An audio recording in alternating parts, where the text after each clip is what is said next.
Hey guys, this is Brittany. This is my post from Module 4. I'm going to start with the theory that intrigued me the most, which was queer theory.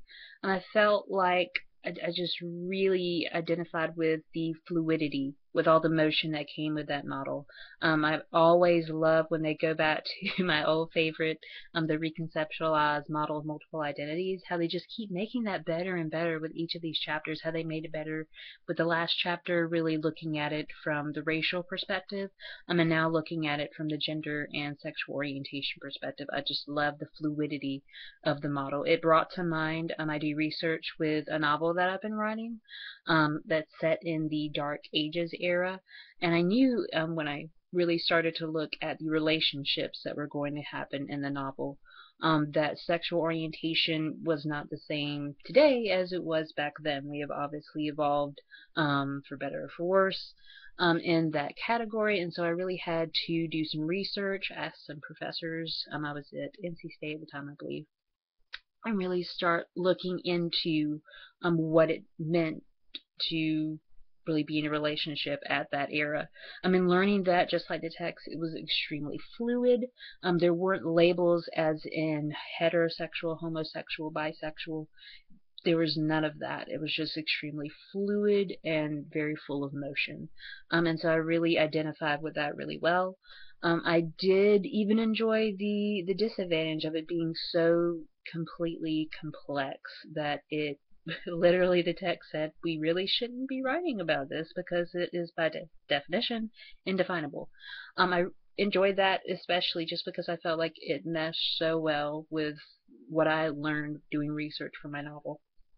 I also did see the disadvantage that there wasn't so much research done, which I think is definitely a shame and definitely something that seems to be addressed more and more, even with Dr. Strayhorn, Dr. DeVita, and Miss Blakewood's piece on the homosexuality in African American males, just not being addressed as it should be, and for it, even for the individuals, to be hard to mesh those identities together, and just being, I could not fathom how just just hard it would be to try to address all those identities and try to kind of find a medium between the three of those.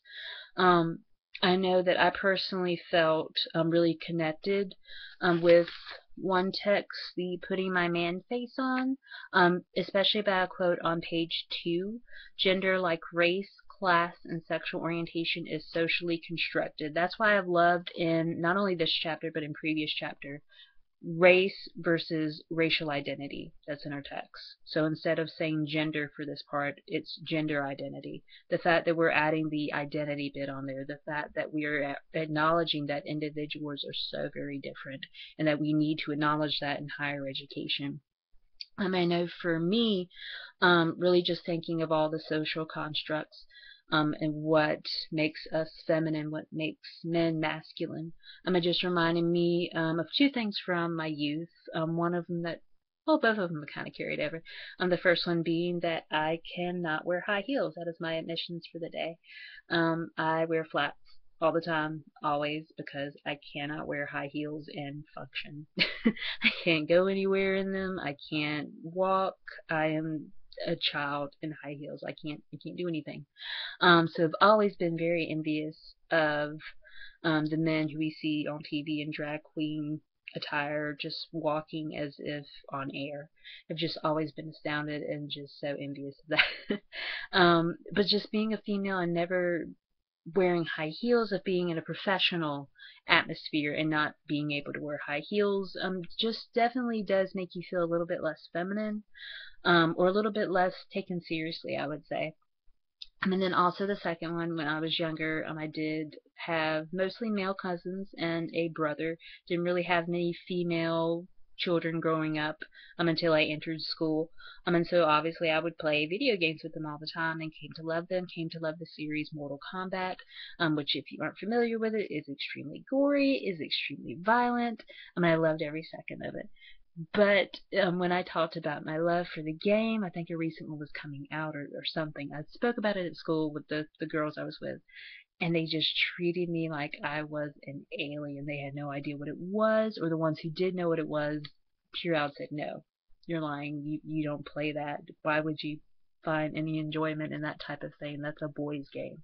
And, for it to be labeled a boys' game and to kind of say, why are you playing that?